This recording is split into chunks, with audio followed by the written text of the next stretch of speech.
What's going on, everybody? This is Living in Arizona Now, and today we're going to talk about COVID-19 in Arizona currently. You know why? Because a lot of people want to know.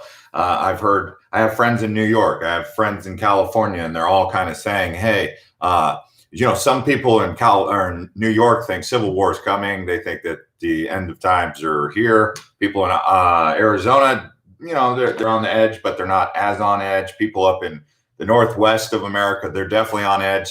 People in Texas, I don't know what their situation is, but I mean, I hear this a lot where some people, depending upon where you're at in America, thanks Natural Beauty for crushing up the likes. She says, crushed up the likes already. By the way, the top pinned post there is to my other channel, Island Hopper TV. But anyway, yeah, so depending upon where you're at in America, your view on how things are, with the election and COVID and the spike in cases that's supposedly happening.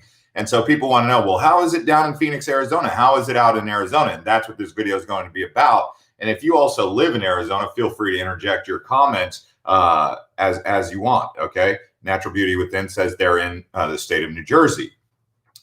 So overall, I would say that Phoenix, Arizona is not anywhere near as tense as some of these other places. Definitely Seattle and the Pacific Northwest, a very tense place. I'm hearing New York City is beyond repair at this point.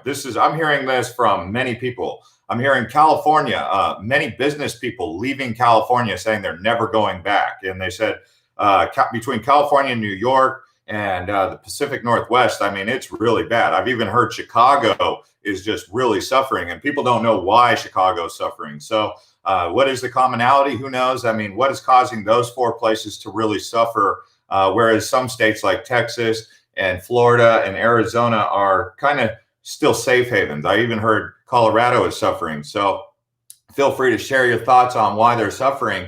But, it's just crazy. I also would like to share something with you guys. This is a promotional offer, but I figured I'd share it with you.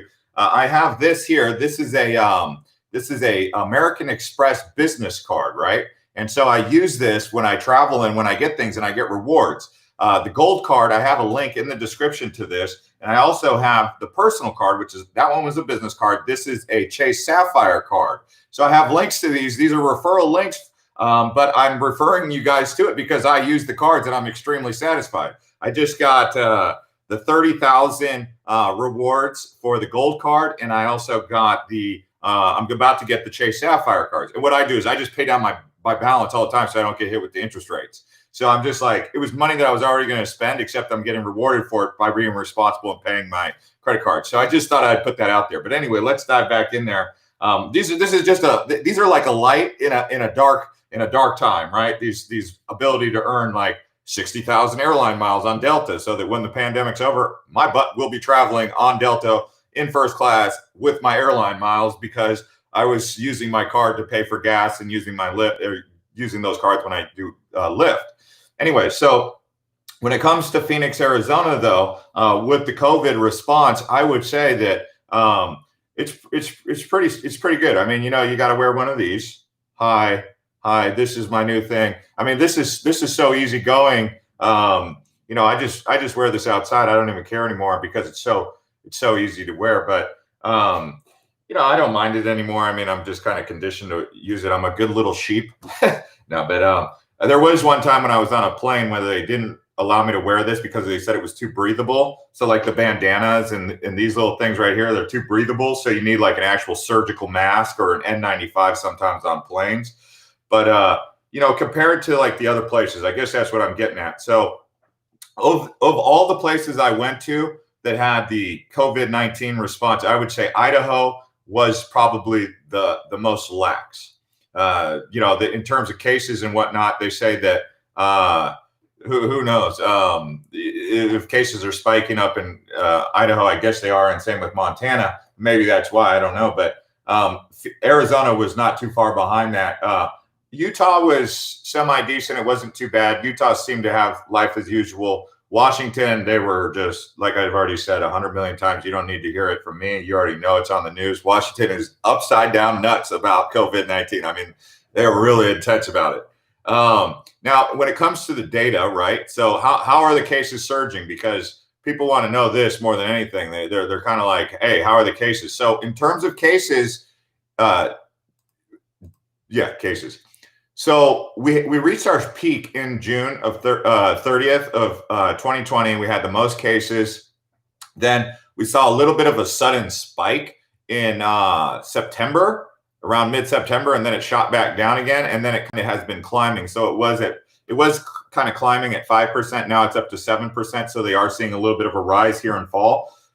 But in terms of deaths, though, because I think at the end of the day, that's kind of where it's at. We're actually at really low lows. Like we're kind of at the lowest point we've been in terms of COVID deaths. Yes, we're seeing a little bit of a rise in cases, but we're not seeing a rise in deaths. So now how they count deaths and how they count cases, I don't know. But I will say one thing, and I don't mean to upset anyone by saying this, okay, but I'm going to say it anyway. I went in there to get my COVID-19 antibody test done. And I was all gung-ho to get it done because I thought, well, hey, if I've already got it, the antibodies are going to be there. I went through the whole process. And then come to find out, when they test you for a COVID-19 antibody test, what they're actually testing you for is a variety of different coronaviruses. They'll tell you that right when you sit down. They say, by the way, you do realize that when we take your blood, we're not going to be able to tell you if you've had COVID-19 specifically. It's going to be for a variety of different coronaviruses. H1N1 and all these other different coronaviruses that exist, because if you didn't already know, a coronavirus is a virus that's animal to human transmission. So it's the cell itself, the virus cell itself actually has crowns on it. That's how they identify it. But typically it comes from bats, pigs, other animals, a pangolin, who knows where it could come from, a rat. The bubonic plague was a coronavirus, right? And so, you have that's what a coronavirus is. So when they're testing you for that, you could have any coronavirus that you could have had that was even the flu would show up in that antibody test. So you know what? I went down there, I was all set up, I was signed in, and you know what I said? I'm not doing it. I said, I'm not going to just get my blood drawn. I said, if you guys were going to tell me I wasn't trying to be rude or anything, but I was like, so this is how you guys are doing it, a coronavirus antibody test. I typed in COVID-19. They said, well, it's not specific to COVID-19. And then when I told my friends about it, and they're like, well, the FDA actually has it. It's a specific test. And I was like, well, where is it? And I told the doctor, and he's like, well, we don't have that here. So, and this was just when you type it into the Arizona thing. So there is a little bit of gray area that I think we need to kind of look for. There is no doubt that something's out there that is pretty wicked. Like, I mean, there are some people who get pretty sick when they get whatever this is or whatever it is. And, it will knock you on your butt. I mean, I've been knocked on my butt by a couple different things, right? Like one time I had adult mononucleosis one time, and oh my gosh, that was pretty bad. That knocked me on my butt more than anything I've ever had. If you're a child and you get mono, it's not so bad. I heard it's not so bad, but if you get it like as an adult, oh man, oh boy, jeez. They call it the kissing disease or virus or whatever. You're like, who did I kiss? Who gave me this? I don't know. But I mean, there's a variety of different things out there that will knock you on your butt. And COVID-19 may be one of them, or it is one of them if you are one of the people who have underlying issues that are vulnerable to this. But back to the point about life in Arizona during this, regardless of all the other side distractions and the opinions about how strong it is or how strong it isn't, it's pretty good out here. I mean, you could travel pretty freely. I did hear that New York in particular is starting to restrict states that have a high percentage of cases. So if you're in a state that has a peak in cases, you might not be able to travel to New York or some of these other states. So it's talking about restricting travel into the fall and into the winter because they predicted that it's going to get worse into fall and winter. I do see everyone who's crushed up the likes, and I'm going to read some of these. Vlad says, me and the wifey moved to Santan a couple months ago because of your information. We love it here. Thank you. Yeah, Santan Valley is one of those places that's growing. I think to be completely honest with you, my own personal review and what people have shared with me before, they like Santan Valley. It's a good place for families. It's not a good place for singles, but they would like to see out in Santan Valley more development, more cool things built. They are building a Fat Cats down the road here. But once all the development arrives, the restaurants and the theme parks that they're supposedly building, the water parks, the wave park, all that stuff, once that comes in, it'll be a really nice place to live. It's a beautiful place. Santan Valley has the mountains right there, Superstition Mountains off to the side. So when all that comes to fruition, Santan Valley in 5 to 10 years is going to be a beautiful place. And they've got tons of development. It's just they're building way more homes, so you get way more traffic on the roads. And now all that traffic on the roads could create like, man, too much traffic on the roads, like so much road construction. So that's some of the things about Santan Valley. But it's good to hear that you like it. Natural Beauty says, what is your mask called? Do you have an Amazon link? I don't have an Amazon link off the top for that mask. I'll have to look into it and see if I can get that for you. Let me see here. Oh man, it was I used to have all the links for it, but I did something about it. I did something about it. What did I do? Oh my gosh, you got me searching for something. Oh shucks, I better stop searching for it because people are going to get bored. I do have the prepper. I have a prepper link that I had. I have a whole prepper like channel. I don't know what, or a prepper link. I don't know where it all went. But on there, I had like links to all the stores and everything. Anyways, this mask, you could just search for it on Amazon and it's totally there. I appreciate you trying to get a referral link off of it. But I would say just type in, look for these, just look for something like that. I mean, it's a mask that you wear around your neck because it's really easy, right? It's just whoop, whoop, pretty easy. I wash it like as much as I can. I mean, I'll take soap and water and I'll wring it out, wring it out, wring it out. I'll do that with hot water and soap. And I try to do that daily, especially if I wear it a lot. I'm not trying to be a big heavy breather in my mouth and keep wearing it without washing it. You got to wash these things, guys. I mean, it's crazy. D-Bag says, what's your view on PayPal accepting crypto as a payment? I think it's a good thing. I think that the fact that PayPal did that, cryptocurrency is obviously up big time. Bitcoin is at what, 13,000 as of this morning. I mean, Bitcoin just keeps going up, up, up. And if you're long term on Bitcoin, you could see the possible potential of Bitcoin long term, and you're just like, this is the future. I mean, here, let me just tell you how crazy it is. I know I just showed you guys the credit cards that I use, the American Express and the Chase Sapphire card. But here, I did an international transfer. If I wanted to use PayPal, they charged me like $350. I was like, wow, that's expensive, but it was instant. Well, if I do a wire transfer internationally, say from the UK to the United States, that thing's going to take it took 12 days and it never even showed up because the recipient's address was off. I'm sitting there, I'm like, this is just not going to work. This has to change. You can't hold a payment in transit for 12 days. Why is that? Because they're using an archaic system.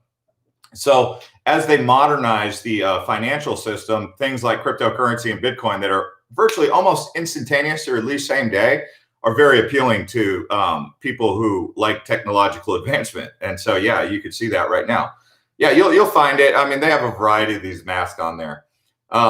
Arizona Nationalist Bay says, schools in Maricopa County are in-house and remote, your choice. Yeah, I mean, I am hearing that some schools in Arizona or Phoenix Metro are closing, some are not. It depends on the percentage of cases or the percentage of people who are sick. So that's how they're basically governing it. It's like as long as the virility rate is below 5% or something, I don't know the exact thing, but that's how they decide if a school district is going to open or close.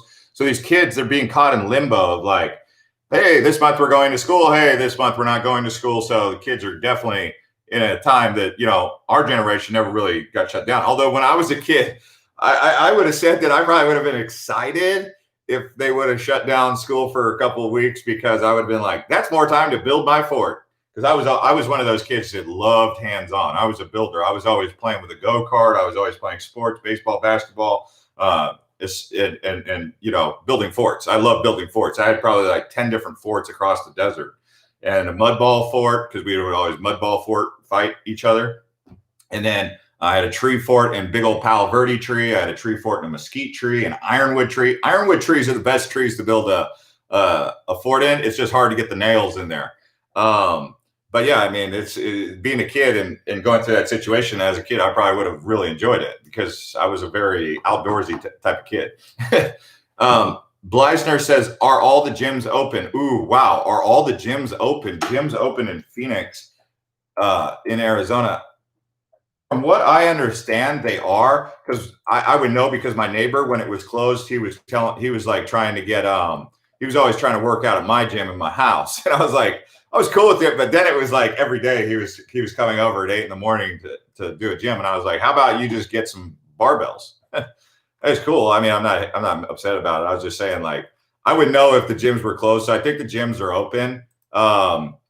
Mountainside Fitness was really fighting that pretty big. If you guys are looking for a real good gym out in Arizona, that if you're one of those like come as you go freedom kind of people, Mountainside Gym is the one that everyone like really rallied behind, because they were fighting for the gyms to be open, probably the most vocal and most loud. But if you are very upset that people were going to the gym, then you would probably not want to go to Mountainside Fitness. So if you're one of those freedom lovers who wants the freedom of choice to be able to go to the gym or not, dependent upon how you feel about your immune system and whatnot, Mountainside Fitness. If you're one of those people who don't like the fact that people have that free choice to be able to go to the gym, you stay away from Mountainside Fitness, because it's just, you're going to get two different crowds.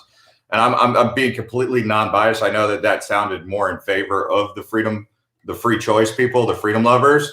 But I mean, it is what it is. If freedom of choice upsets you or offends you, it's like pro-choice for anything. I mean, pro-choice for marriage, pro-choice for civil unions, pro-choice for who knows what, birthrights.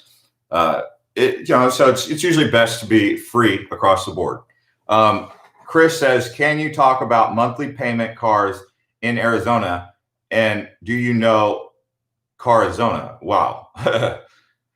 Monthly payment cars in Arizona. I don't know what you're meaning by that. You can definitely get monthly car payments. It's really easy. I just don't know what you mean by that. What is the message of the Thunderbolt in the background? The Thunderbolt is just electricity. It's just life. It's a symbol of life. It's a symbol of like electricity. What happens when you plug in your TV? What happens?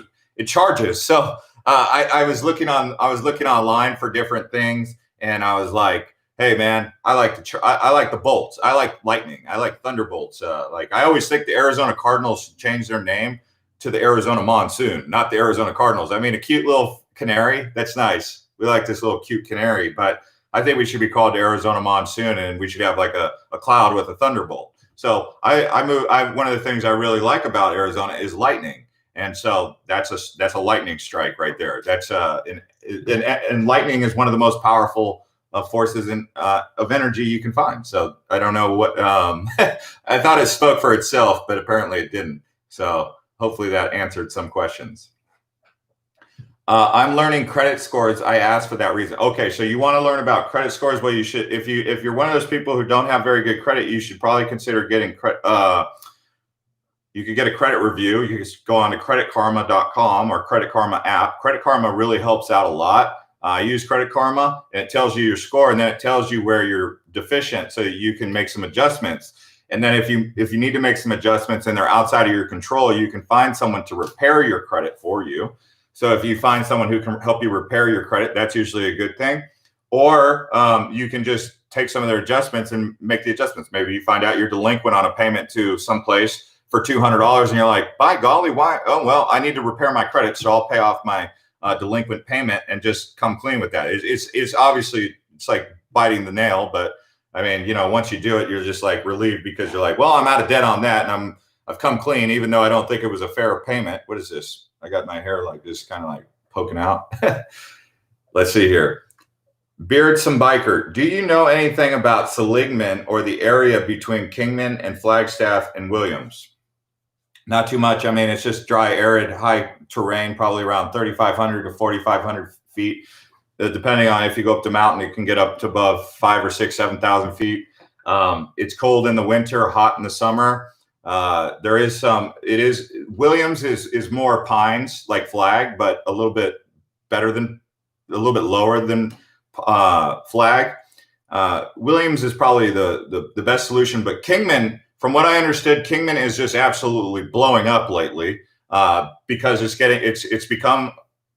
people have become aware of this, that it's really cheap to live in a very nice house in Kingman for like $230,000, $240,000, where they can store their RV. So people are like, I just need a home base. People just want a home base. That's it. And then they want to build a home base and you drive their RV. So if they want to shut down shop for 3 months, they lock up their house and they drive because they don't want to be paying $1,500 to $2,000 a month for a mortgage on a home base while they're out on the road, because then it's like they're not staying there. So Kingman became very popular because of the RV community, people who like to be mobile. And this summer in particular, in Jackson, Wyoming, for example, I went up to Jackson, Wyoming. For those of you who've been to Jackson Hole, you already know what I'm talking about. It's a really beautiful place. They have the Grand Tetons and then Yellowstone, but just the Tetons in Jackson, Wyoming, the Snow King, Teton Village, just a beautiful place. Most expensive place in America. It's more expensive than Malibu, more expensive than Manhattan. It's just going nuts. D-Bag, I got you on that one. I'll get that one. Thank you for the $5 super chat. I'll definitely answer your question. But that's his name, by the way, is D-Bag. I call him that.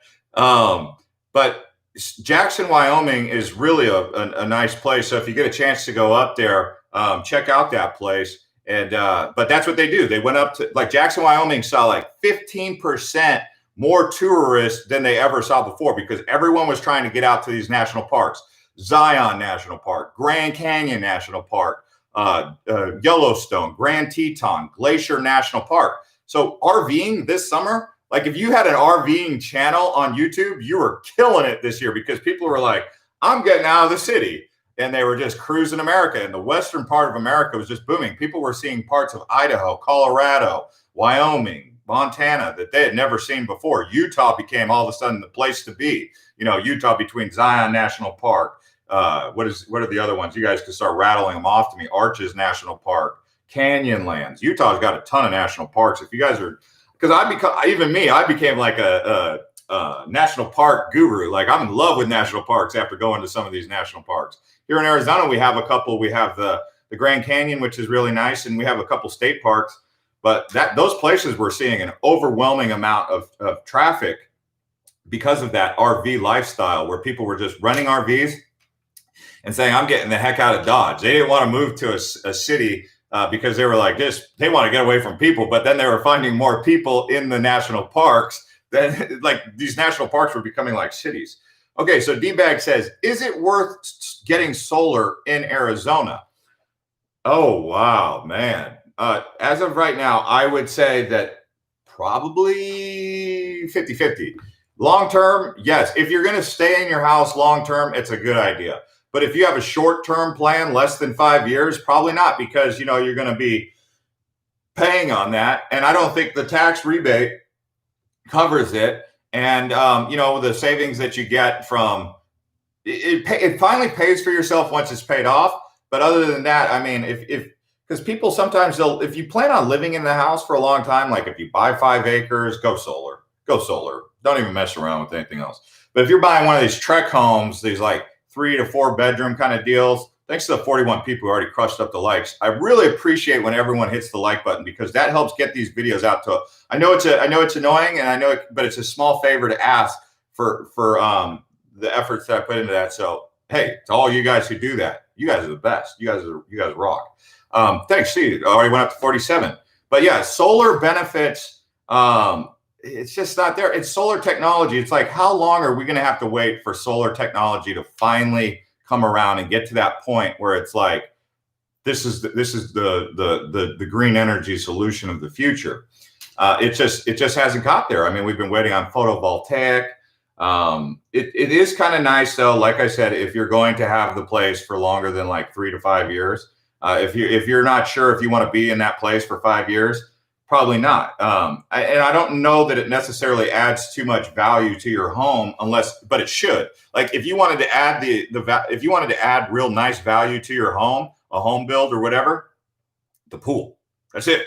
The pool is the big thing. So I cannot justify that solar panels do pay for themselves at this particular moment, but it's a gamble. It's like, from what I've been hearing, this is what I've been hearing, that natural gas and nuclear are like the two best energy resources that are being really considered for the clean energy movement. Look at this hair. I look like I'm back in the military. She like buzzed me down. Oh my God. Anyway, So yeah, I mean, I would say that solar voltaic is nuclear and natural gas. Even if you listen to the presidential debate, nuclear and natural gas, and they're talking about a new form of nuclear. Anyone want to tell me what the new form is? You know, you have uranium enrichment, centrifuges, then you have plutonium, which is a really hard nuclear creation, and then you have like this new one. And anyone want to tell me what the new nuclear technology is that takes the uranium centrifuges and just supercharges them? We have a nuclear power plant out here in Phoenix, Arizona. Now, when it comes to the problem with the public utility for power resources, APS or SRP, the reason that people are so disenfranchised with them is because they have the monopoly on it. And so because they have the monopoly, whatever they charge is the going rate. So in the summertime, you're getting a $350 bill on your home for your electric bill, and you're like, oh my gosh, this is not cool. You're like, man, back in Michigan, I only used to pay $150. Well, why is that? So then it became like a thing, like, it's just one of those things. Let's see here. Ava says, hi from Michigan. Our new home in Sierra Vista has solar and a pool. Can't wait to get there. So yeah, I mean, if you can buy a house that already has solar and a pool, you're winning. So I'm just saying, if you're one of the people who buy the house brand new and you got to add the pool and you got to add the solar, you're looking at $30,000 for the solar, maybe more. You're looking at $30,000 and certainly more for the pool. So that's $60,000 out of pocket on top of whatever your house costs. Because a lot of people are like, should I buy a new build or should I buy a previously built home? The benefit to a brand new home is everything's new. There's no, like, you don't got to smoke the house with sage and do all that to cleanse the spirits, right? I'm just speaking jokingly, but you know how superstition is and all that. And you don't have to worry about, like, are the pipes oxidated, this and that. But the benefit to an older house or a previously built house, it might have a water softener unit in there, a reverse osmosis water filtration, a pool, a backyard that's already been developed, that's had $100,000 put into it, and solar panels that have been put in that you don't have to pay for, and it's already lumped in, it's already devalued, because basically when you build a pool, you build solar panels. I mean, if you paid $30,000, you're only going to get like $10,000 to $15,000 on that on your when you go to sell it, unless the housing market goes to the moon and back. But typically, that's kind of it. So yeah, if you can get a house with a developed backyard and a pool and solar, and it's going for just about the same price as a brand new build, I would say it's pretty good. Now, the downside to older homes is you might have to consider whether the pipes are heavily oxidated. So finding a house with water softener, because it's good for the pipes. Because that hard water can really oxidate your pipes. There's a couple other benefits to it, but the downside is also the air conditioner could be ready to fail. So just be ready to have that impound account ready to go, like $10,000 on the sidelines, being like, hey, if I need to replace something, whether it be piping or I need to call a plumber or an electrician or a brand new beautiful air conditioner, because you want to have tip-top air conditioner in Arizona, no doubt. Like aircon, as they call it, air conditioning, that's huge. Thanks to 64 people who already pumped up the likes. What's up, Michelle? Welcome back. It's been a while. But yeah, so having $10,000 to $15,000 to $20,000 on the sidelines, ready to go on, if you can get it. Obviously, like, well, it must be nice to have $10,000 to $15,000 on the sidelines, guys. Well, it's possible, okay, but it's better than having to pay the $60,000 to do it all yourself on a brand new build, because a brand new build is going to add up, and it adds up pretty quickly. And I'm not big on like trying to rip off like landscapers. Like, people are always trying to rip off landscapers. Really, like, have you ever tried to work in 110 degrees and get paid $60 for like 6 hours worth of work? It's just not fair. I'm like, dude, if he's going to work for 6 hours, he's getting like $100. But people are like, he's just a landscaper. He doesn't even have an education. I'm like, do you have an education to do his job? What's an education anyway? Just book smarts? So I'm not big on ripping off landscapers and trying to get over on them and try and get the really good deal. So I pay them a livable wage if they're going to do work for me. At least I try to do good by them. You know what I'm saying? Or I'll give them like, I don't know. One of my landscapers recently. I gave him my gas blower. It doesn't mean that I'm like a super nice guy or I'm trying to get a pat on the back. I'm just saying that his complaint to me is that people are trying to really rip him off because they think because he doesn't speak perfect English and he doesn't have a college degree that he's only worth like $10 an hour. And those days are over, guys. Like ripping off landscapers that you think are immigrants from Mexico that are living the high life out here in America. Those days are over because they already closed down the border. So when you see a Hispanic person here, they're here because they checked out. They got the documents. They're whatever the case may be. So you're gonna have to charge them at least 15 to 20 an hour. So hey, and I'm telling you that because he tells me that, you know, like they tell him over the phone. They're like, oh, how much do you charge an hour? $20 an hour. Okay, charges 20 an hour. So they bring him out to do a palm tree. They're like, I need to have my palm tree cleaned out. So they have him put a ladder up, climb up to the ladder, cut the palm tree, and they're like, okay, that only took you 30 minutes, so I owe you $10. No. He didn't he had to pay for gas to come out, see you. He had to also have all the supplies, and he had to climb up there. Just because it took him 30 minutes doesn't mean you only get to pay him $10 or $20 because he was able to cut the tree. And so it's like people's logic are just like really weird. And so if you're one of those people out in the audience who are just kind of like thinking like that, I'm telling you, you need to not do that to people because it's just not very cool. It's not even picking on you. It's just you got to think like this guy's got to feed his family too. Anyway, anyone know where to get a good water softening with RO in Yuma? Oh, have you checked Lowe's? Lowe's has reverse osmosis and water softener. So if you haven't already checked Home Depot, Lowe's, that would be where I would start. They do have like door-to-door salesmen who come knock on your door and you're just like, how much? And they're like, I want $3,500, but if you want the souped up one, it's $5,000. I'm like, whoa, let me price check this. And they're like, no, you're getting the best water possible. Look at this. This is going to come with alkalinity and this and that. I was like, yeah, but $5,000 for a reverse osmosis water filtration system? I don't know. Then you go down to Lowe's and they're like, yeah, $1,200. And if you want to have it installed, we'll do it we'll send someone out for $120. Sign me up. So that's the way I do it. And then Kenny Pitch says, hauling the brush away is worth money. Also in Fountain Hills, the garbage cans fill up. Yeah, I mean, if you're doing a yard cleanup, at least $120. This guy's got to pay for gas. He's got to pay for tools, and that's not even including the labor. And if he's got to bring another person with him, that's going to cost even more because you're getting twofers. So, you know, it's just, I'm just saying, like, I don't work in construction. Look, I'm a digital marketing guy. I'm just saying that I'm talking to these people. These are human, you know, like, dude, just because they work out in the 113-degree heat and save your butt from having to do the hard work and sweat and do things you don't know how to do doesn't mean you just get to rip them off because they don't have a college degree. I'm just always shocked about that. I was like, because I heard someone try and tell me, well, they don't have an education. They don't have an education. Well, do you know how to install valves for PVC pipes? So you don't have the education. Do you know how to do the electrical work? Blah, blah, blah. Anyway, rant over. Angel says, take them to school, bro. Yeah, that's what it is. I mean, I'm just helping people to understand because they didn't know these things apparently. And it's not about picking on anyone.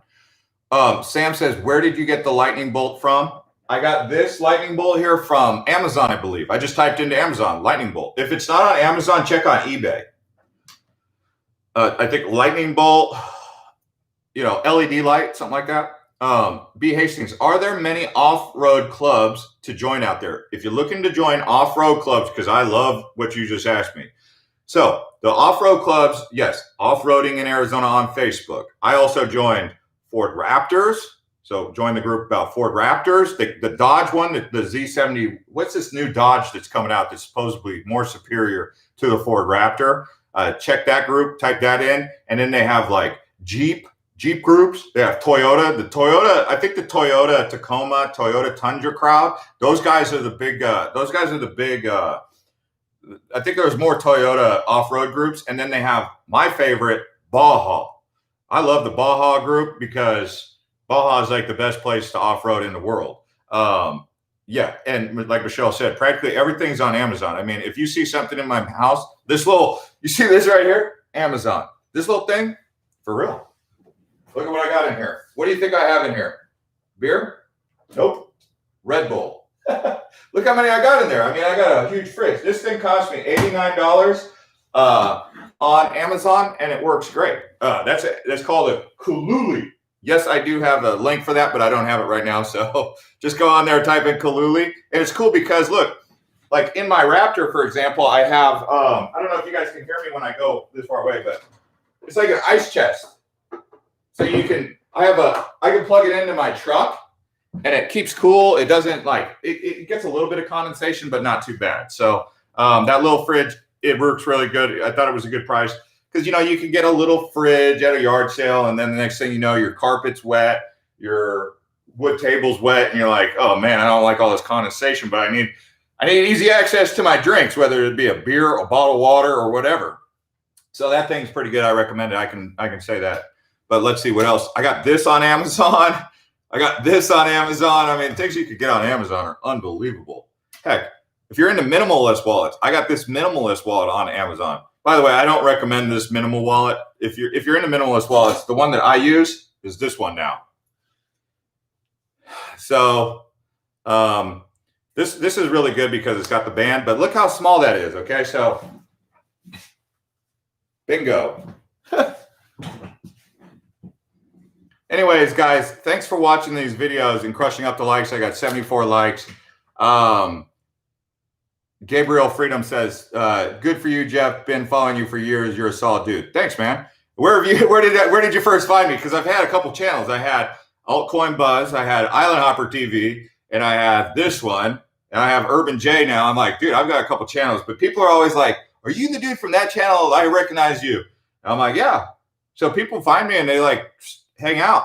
And I get to know a lot of these guys. Like, I know all these people. I know a lot of people from this. I've met a lot of really chill people, like good, solid people. Like, who better to meet than solid people? That's kind of cool, right?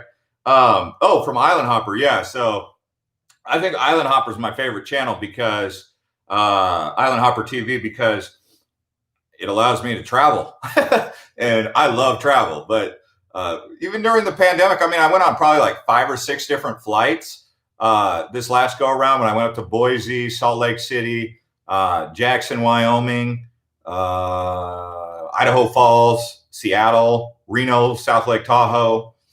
I love that. I love travel, man. Travel's who doesn't love travel though? It's one of those things that when you travel, the hard part is just getting going. It's closing down your house, finding storage for making sure that your house is going to be taken care of while you're gone, making sure your pets are being taken care of. But once you solve that, get on the road and just keep going until you get exhausted.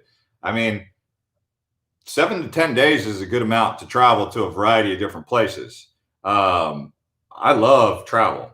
Client says, congrats on the Raptor. Love those trucks. Yeah, Raptors are a really strong truck. And I'm not just, obviously, everyone knows a Raptor is awesome. But a Raptor, the way it feels, the handling, the power of a Ford Raptor is unbelievable. This is, like Linda says, you got to travel when you're young and single. So anyways, guys, thanks for watching. And I do have a Ford Raptor video on the channel. I can't even remember. It's somewhere on there. It was maybe done 10 or 15 videos back. It was a cool video because we went up to Box Canyon, Martinez Canyon, and it's crazy out there. I mean, if you're an off-roader, go watch that video we did on, I've done just type into living in Arizona off-road. I have a couple videos. The one to Crown King, the one to Crown King's a good one because that's the Senator Highway up to Prescott. And then the other one I did was the Box Canyon off-road video. I should do more. I really want to do the Baja one for you. But if I get around to doing that one's going to be have to be a series. Because I'm going to stop at Todos Santos. I'm going to stop at Cabo San Lucas. I'm going to go down to La Paz, San Felipe, Puerto Penasco. Who knows? Might even go around the bend and head down to Guaymas. To all you guys who are from Mexico or know what's up in Mexico, Mexico is like Arizona's beach, right? And so People are always scared to go down to Mexico. They're like, oh, should I go down to Mexico? I'm like, yeah, go down to Mexico. Like, I'm trying to go down to Cabo right now. If you guys some of you say you're just joining in and checking in, what you got to do if you want to get notified is you got to turn on the bell next to subscribe. So sometimes you don't get notified when these videos come out because YouTube, just subscribing alone doesn't get you notified. You got to turn on the bell. I don't know. YouTube, man, they're always trying to change something. I like YouTube. I like Google, actually. A lot of people don't like Google and YouTube, but when you start comparing YouTube and Google to Facebook and Twitter and Snapchat, I'm like, hey, man, the best of them all in all their situations, Google's still, from my opinion, been the most fair to me. That's Natural Beauty Within says she got the bell. And yeah, also when you engage in the videos, when you're commenting, when you're hitting like, that'll help get these videos out there to you guys when you want to watch them again, because I'm always surprised because people will ask questions all the time about like, hey, Jeff, what's the best city to live in Phoenix? Well, did you see my top 5 cities to live in Phoenix video? It's on the channel. And so the reason that I'm surprised is because YouTube doesn't serve them the videos, even though they're looking for the information. So I'm like, why isn't YouTube showing them the information? Or like one of our most popular video here recently is top 7 small towns, part 1 and 2.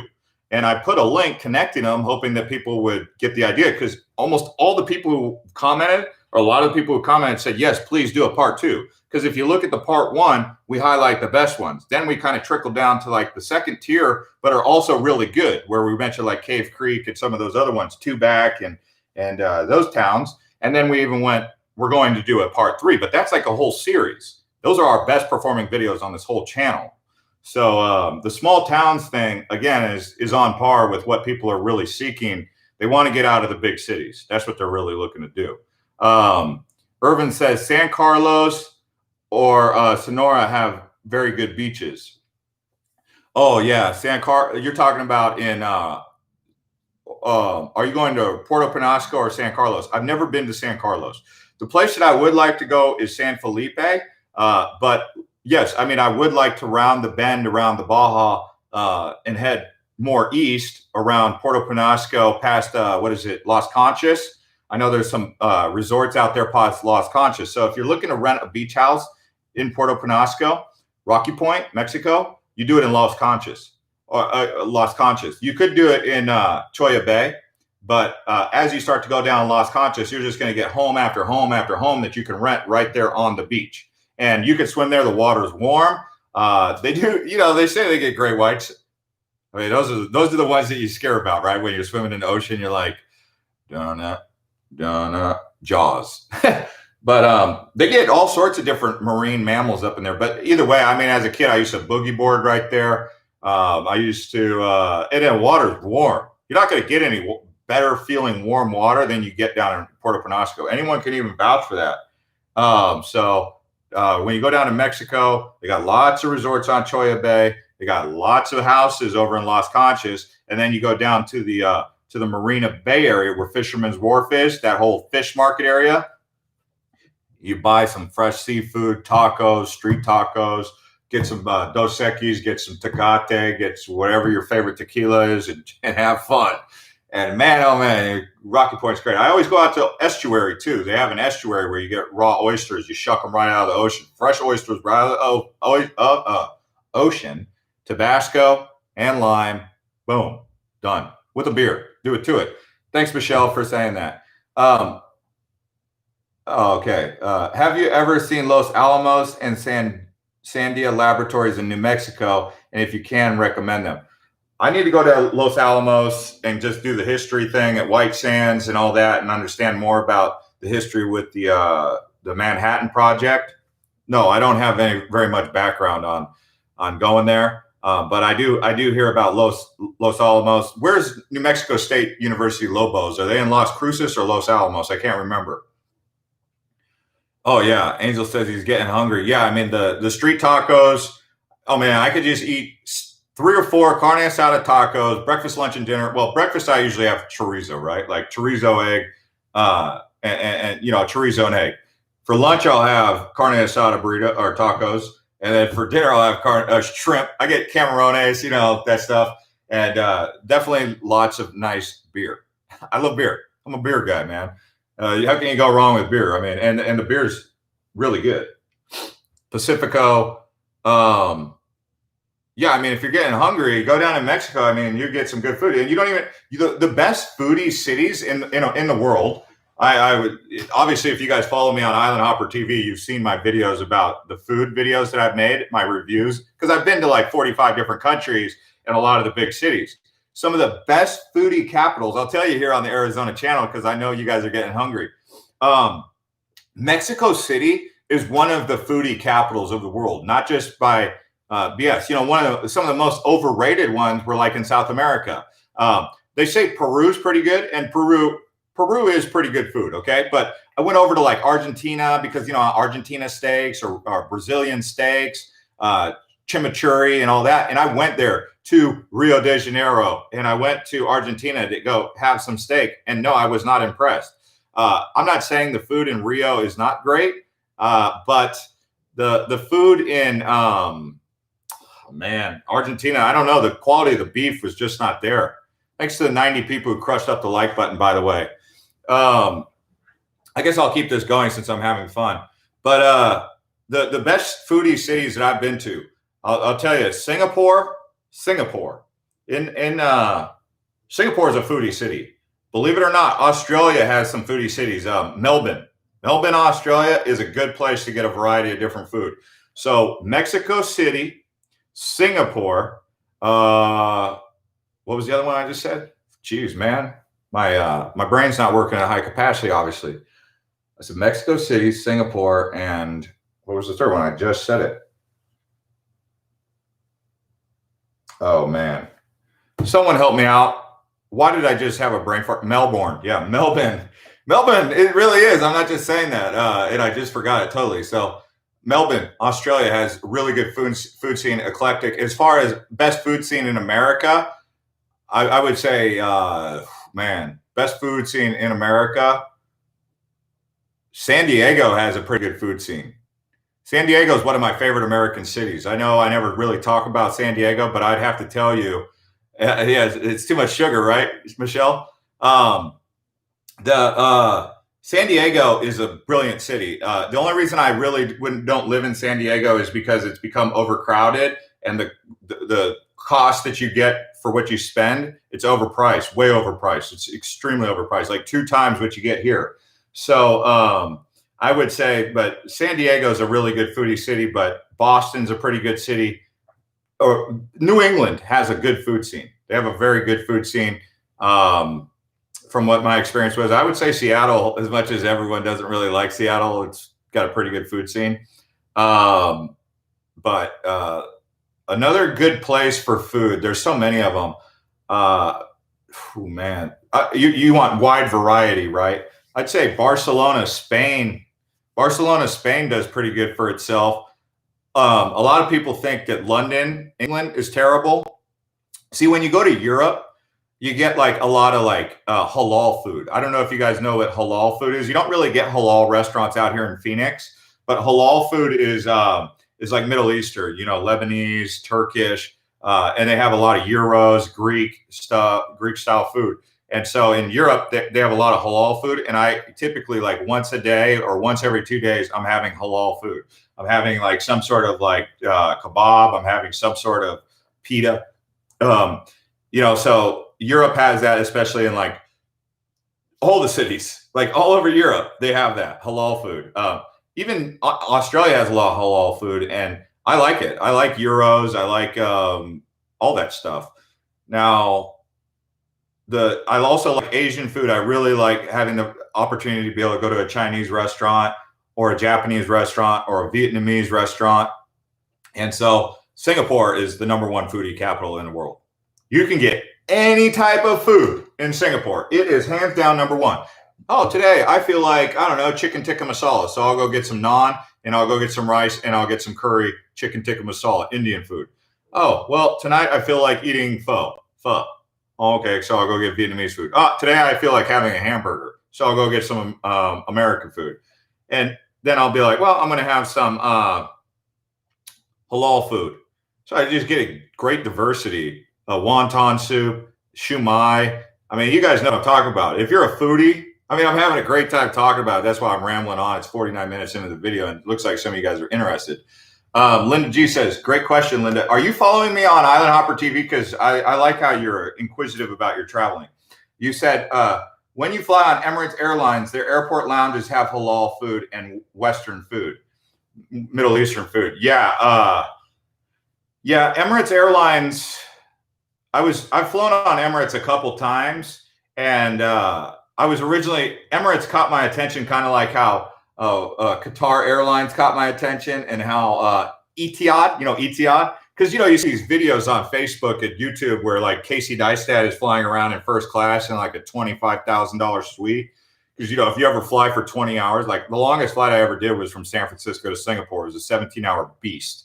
Just being I thought the one from Rio de Janeiro or from Sao Paulo to Miami was pretty bad, but that was only 9 hours. The one from San Francisco to Singapore was a beast. They fed me like 3 times. Like it was weird because we left at night, and then oh man, it was like we were constantly flying at night. So it was good because you could sleep because it wasn't very bright outside. But the route to get there is over the North Pole. So it's really weird. And by the time we arrived, it was morning time. So we really only lost like 7 hours, but we were a day ahead. But the food on that airline was pretty good. That was United. But the best airline that I've had consistently, is Singapore Airlines.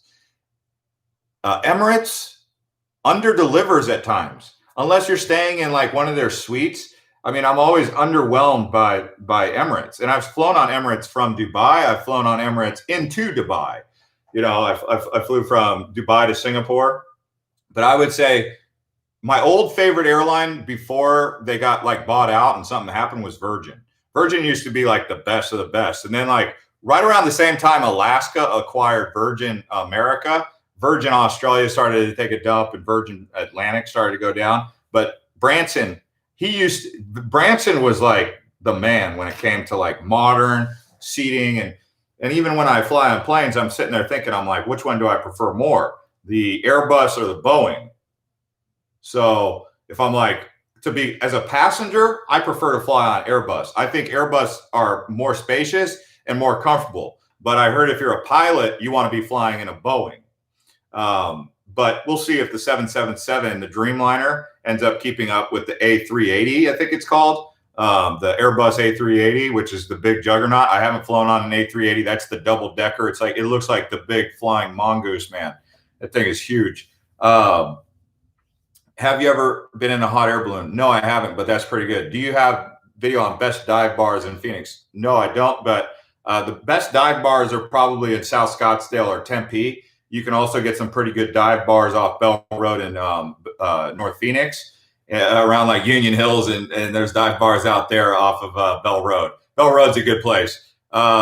Richard Branson has an all-adult cruise line. Yeah, that's pretty good. I would see why they would want to do all adults on cruise lines. Because nothing can be more of a party pooper or party foul if you're on a beautiful cruise liner and you're drinking Mai Tais and you got little kids running around. Nothing against little kids, because little kids are great, right? I'm just saying, if you're trying to relax, the last thing you want is little kids running circles around you, splashing you while you're drinking a Mai Tai, hanging out at the pool, trying to get the UV rays to get your vitamin D up. And by the way, people are always like, oh man, I'm not going to cruise on cruise ships anymore. They suck so bad. I'm like, oh, great. I hope for less capacity, because I don't want to be on a cruise ship when it's full capacity. I want to be on a cruise ship when there's not a lot of people on there. And I want to be on a cruise ship, cruising around, because it's more cost effective. I could see 7 islands in 8 days. Great. Hit me up. Because, to transit in between islands and pay for hotel rooms, it's just more cost effective. Because when I go to Bahamas, I don't need 3 days to sit in the Grand Bahamas or whatever. I just need to see. I just want to see the place, chill out, get a couple drinks, get the vibe, and get back on my ship and head to the Virgin Islands next. So that's just the way I like to do it. What are you guys saying about Merkin Vineyards in Scottsdale is great food? There you go. Thanks, Wonky. Linda G. LAX to Dubai has a 380. Business class has single seats with no one next to you. Great. By the way, if you fly Delta right now, Delta currently doesn't occupy the middle seat. Nothing worse than being on a cram flight for 6 hours in the middle seat. Correct me if I'm wrong. I've done that to Hawaii. You're like sitting there, you're like, oh, excuse me, ma'am, I've got to get up and stretch. you know, uh, Jen Frederick says, I'm a driver, not a flyer. Yes, but if you're deciding that you want to go to somewhere far away, like Asia or Europe, flying is, and so the idea is you want the best possible flying experience that you can get. And so, you want to be able to be comfortable. That's why I'm kind of hoping to go to Asia here soon if I can get approved to get a visa. I'd like to go because I'm kind of excited because I know that the flight's not going to be full. So I'm trying to get United Airlines flight. By the way, a hack that I can share with you that I know typically works is if you're flying out of the United, let's just say you're going to Narita in Japan or Haneda, or you're going to Singapore, or you're going to Hong Kong, or you're going to Taipei or Seoul, Incheon, wherever you're going in Asia. The big ticket is just to get over there. It's like, oh my gosh, I just got to cross the Atlantic, right? Like that's the big hug. You could stop in Hawaii, take a couple of days to decompress, catch up on your internal clock, or you could try to bite it off all in one chew and just do the whole thing, which is probably best. Seattle to Incheon, right? Or Seattle to Tokyo. But here's the hack.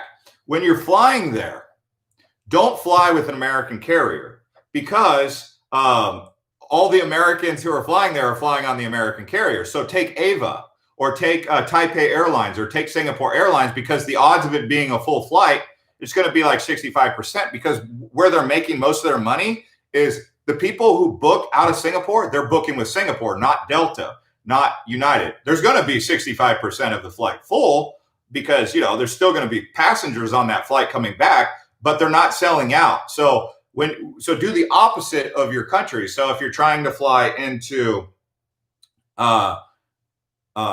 Japan, fly Ava, okay? Or maybe even if you get lucky, go with a non-Japanese carrier like China Eastern, or if you could get an Emirates flight, great. Or if you could get a Singapore flight. Singapore is kind of like the global airline now. So it's really rare that you'll find a Singapore flight that's not full. But if you do the opposite, so like flying out of Japan, when I flew into Asia, I was on Korean Airlines, and it was full 747 flying into Hong Kong directly from SFO. And I was like, oh man, what do I got to do to get a flight? And I was like, okay, so I flew like that. All right, that's a problem. But then when I came back on Delta. And so when I came back on Delta, it was not a full flight. But if I was looking on Ava or Singapore or China Eastern, it was full flight, because all the Japanese, the Asians, they fly with their name brand. Because their travel agents book them on those non-American flights. Only like the American citizens are flying on that, and there's not a lot of Americans trying to cross the pond on the way back, is there? So that's just something to consider. Another time was like flying on Air Canada. Air Canada, I've almost never seen Air Canada sell out. So the reason I say this is because if you get a seat where you have the whole row to yourself, it's just as good as first class. I mean, you just like sleep for 6 hours. So I catch the red eye and I get a row to myself. That's my goal when I'm traveling. And it's just as good as first class without having to pay $5,000. So I say this to you guys because some of you guys are like, I don't fly. That's what you're thinking, right? Because you don't want to be like capsuled. You don't want to be in the capsule for too long.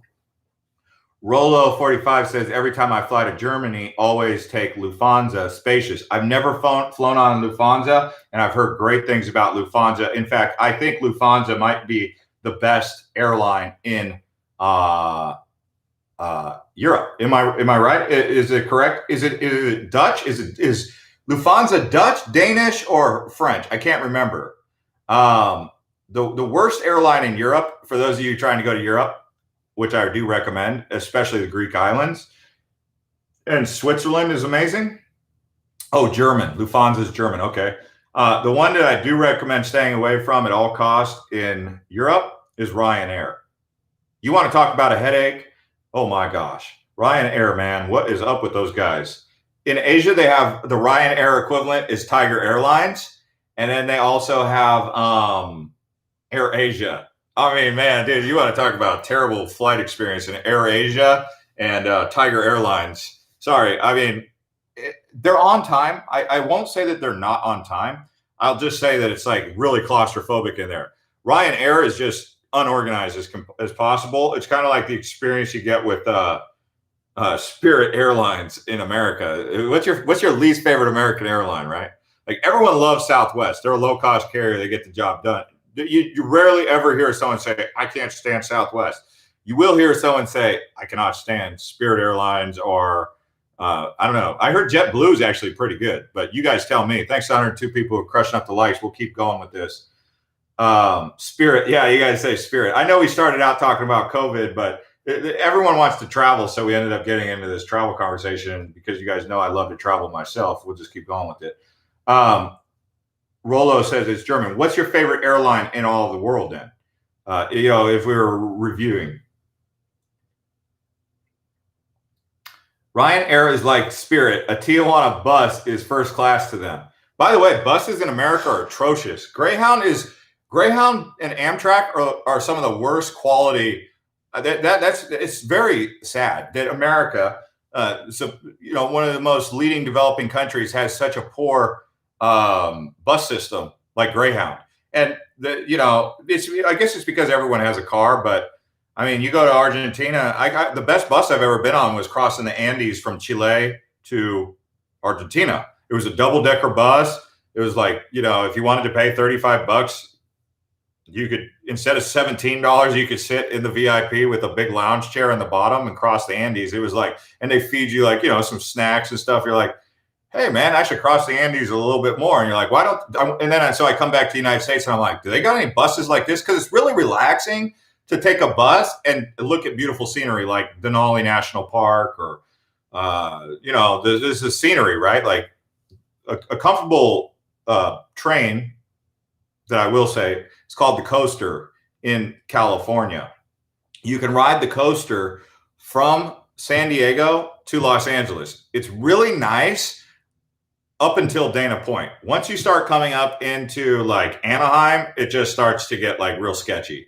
But the Coaster from San Diego to like Dana Point, if you're looking for something nice to do for a couple hours, ride that sucker. You could go San Diego, Oceanside. I don't think it'll take you all the way up to Laguna Beach, but you could get off in Dana Point, do Dana Point, and then catch an Uber up to Laguna or take a whatever you want to. So you're seeing 4 California towns. And you're riding the train, and it's pretty nice, and you're not having to drive, because when you're driving, yes, you have the ability to be in control at all times of everything you're doing, but you can't like really relax and look around and see all the scenery. Noel says you get a train room with a shower, bed, and stuff. On which one, Noel? Trains are best way to travel in America. It takes longer, but it's more relaxing, and you get to pick a scenic route. Yes, but I've been on far better trains than Amtrak. I just wish that Amtrak would update its systems. That's all. Anyways, guys, I got to get going. My sister's calling me, so I'll see you guys on the next one.